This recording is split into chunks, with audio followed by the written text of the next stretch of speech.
আমরা তো 2 পর্ব ইজতেমা দেখেই গেলাম, এখন তো এটা হলো 3 নাম্বার পর্ব। এবং 2 পর্ব তো দেখে হিউজ পরিমাণ মানুষ আসে, কিন্তু এই পর্বে তো এখন পর্যন্ত মানুষ দর্শক আসলো না। এই বিষয়টা ইনশাআল্লাহ আমাদের প্রস্তুতি মানে সবাই যার যার সব জায়গায় জামাত আছে। বাংলাদেশের আনাচে কানাচে, বিশ্বের আনাচে কানাচে নবীওয়ালা কাজের দাওয়াত চলতে আছে। সবাই মিল্লা জিল্লা করতে আছে, হ্যাঁ, দাওয়াত দিতে আছে। এখন ওনারা আসতে মানে কি একটু সময় লাগবে, ইনশাল্লাহ আসবে। মামুনুল হক সাহেব, ওনার কোন জিনিসটা আপনি খারাপ দেখলেন? আমি খারাপ বলবো না, আমার খারাপ লাগে এটা আছে যে আপনি এই মাঠে আইছেন, এখন আপনি বলছেন যে কি আছে, এখন আপনি না আসেন, এসে যদি বলেন যে মাঠে এই আছে ওই আছে, তাহলে এটা নয় না।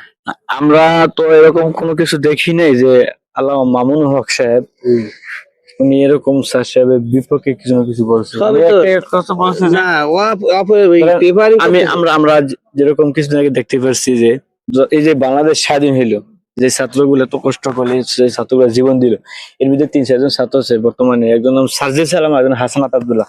তাদের নাম শুনছেন বা দেখছেন? তাদের ওরা তো ভালো লোক, ভালো লোক। ওরা মাদ্রাসা ছেলে কিন্তু। মাদ্রাসা ছেলে। শুনেন আঙ্কেল, জানেন না। আসসালামু আলাইকুম দর্শক, এই মুহূর্তে আমি আছি টঙ্গী ইজতেমা ময়দান। তো দর্শক, আজকে 11 ফেব্রুয়ারি, রোজ মঙ্গলবার। তো দর্শক, আমরা জানি 14 ফেব্রুয়ারিতে মাওলানা সাদ সাহেবের ইজতেমা হবে। কিছুদিন আগে 2 পর্বে ইজতেমা হয়েছিল মাওলানা জুবাইর সাহেবের। তখন কিন্তু আমরা 2-3 দিন আগ থেকেই দেখছি মাঠ ভর্তি, বিভিন্ন জেলা থেকে এবং দূর দূরান্ত থেকে মুসল্লি এবং জনতা আসছিল। সামনে যেহেতু মাওলানা সাদ সাহেবের ইজতেমা, ওই উপলক্ষে কিন্তু একটা মুসল্লিও নাই এবং দূর দূরান্ত থেকে কোনো মানুষ নাই, পুরা মাঠ ফাঁকা আমরা দেখতেছি। তো দর্শক, শুধু আমরা কিছু মানুষ দেখতে পাইলাম, এগুলো যেখানে স্টেজ, আমার পিছনে যে স্টেজে আমরা কিছু মানুষ দেখতেছি। আজকে তাদের সাথে কথা বলে জানিয়ে দেব যে তাদের মানুষ কি আসা শুরু করছে নাকি আসবে না, এই বিষয়টা আপনাদেরকে আমরা সম্পূর্ণ জানাবো। আপনারা ধৈর্য সহকারে ভিডিওটা দেখতে থাকবেন এবং যিনি স্বার্থে ভিডিওটা শেয়ার করে দিবেন। আশা করি আমাদের সাথেই থাকবেন। দর্শক, এই মুহূর্তে আমি আছি টঙ্গী ইজতেমা ময়দানের, যেখানে বয়ান করে স্টেজের সাথে। আমার পাশে যেটা দেখতেছেন, এখানে কিন্তু বাংলাদেশি এবং বাহিরের বিভিন্ন রাষ্ট্রের ওলামায়ে কিরামগণ আইসা বয়ান করে। এখানে কিন্তু সাধারণত সবাই আসতে পারে না এবং আসার সুযোগও হয় না। Photography তো not is not good photography. Photo হচ্ছে জান্নাতে মানুষকে জীবন্ত হবে।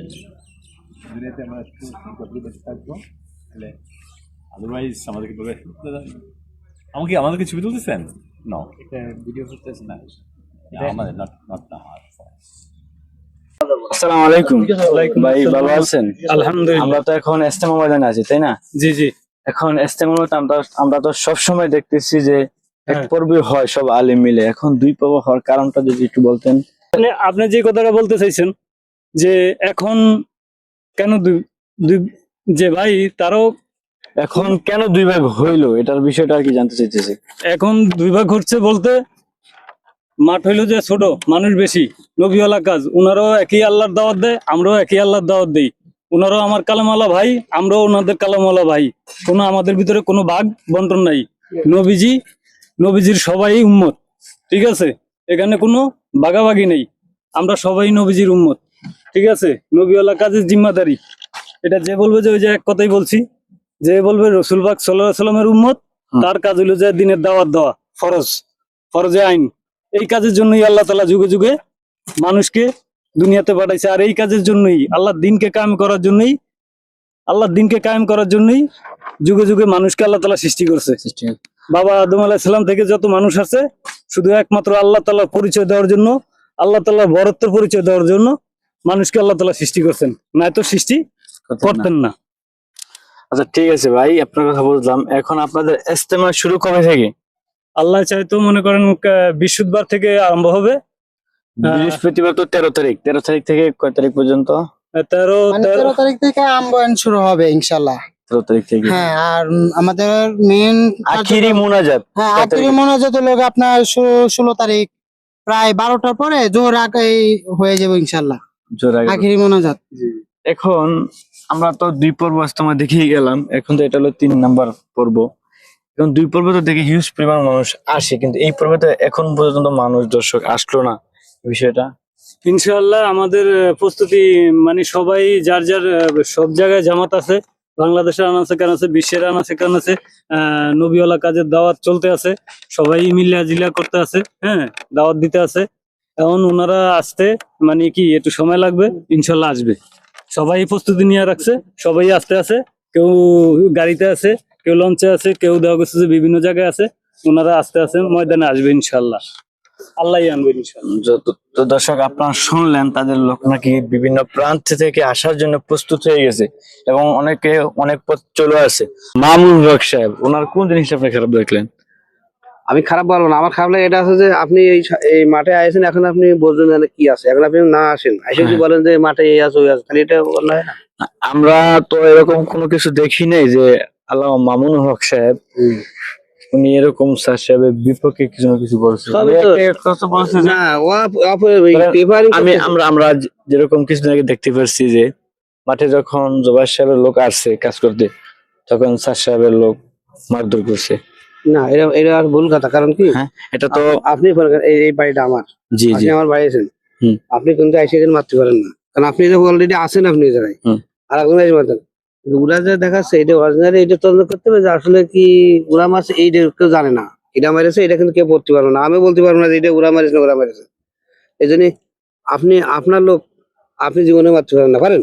আচ্ছা, আমরা যতটুকু শুনছি বা দেখছি মিডিয়ার মাধ্যমে, মিডিয়া আমি বলি আঙ্কেল আঙ্কেল মিডিয়ার সাথে এর সাথে শুনেন। কোনো ই নেই। আমি আপনাকে বলি বিষয়টা। ধরেন এই যে বাংলাদেশ স্বাধীন হইলো, যে ছাত্রগুলো এত কষ্ট করলে, যে ছাত্রগুলো জীবন দিল, এর ভিতরে 3-4 জন ছাত্র আছে বর্তমানে, একজন নাম সার্জিস সালাম, একজন হাসানাত আব্দুল্লাহ, তার নাম শুনছেন বা দেখছেন তাদের? আমি চিনি না, ওরা তো ভালো লোক, ভালো লোক। ওরা মাদ্রাসা ছেলে কিন্তু। মাদ্রাসা ছেলে। শুনেন আঙ্কেল, জানেন না তো ভাই, আপনি এখানে আসছেন, আপনি কি ইজতেমা আসছেন নাকি কোনো কারণ? না, আমি এখানে ব্যবসা নিয়ে আসছি, কম্বলের ব্যবসা নিয়ে আসছি। হ্যাঁ, মানে আপনার এখানে আপনি ব্যবসা করতে আসছেন? জি, যে এটা কি প্রথম পর্ব থেকেই নাকি প্রথম পর্ব থেকে, আমি প্রথম পর্ব থেকে আসছি, এখনো আছি, অবস্থান এখনো করতেছি। আছেন? ইনশাআল্লাহ আখেরি মোনাজাত শেষ পর্যন্ত অবস্থান করব। এখন আপনি এরকম আশাবাদী যে আগের মতো জমজট হবে? আমরা তো আশা নিয়ে আছি, আমরা ব্যবসায়িক লোক, আমরা তো আশা নিয়ে আছি, এখনো ভরসা নিয়ে আছি। হ্যাঁ, যে ইনশাআল্লাহ আবার ভরপুর হব, আবার আমরা মুসলমান একত্র হয়ে আমরা এই পৃথিবীর দ্বিতীয় যে জামাত, এই জামাতটা আমরা সাকসেস দেখবো ইনশাআল্লাহ, এই আশাই রাখি ইনশাআল্লাহ।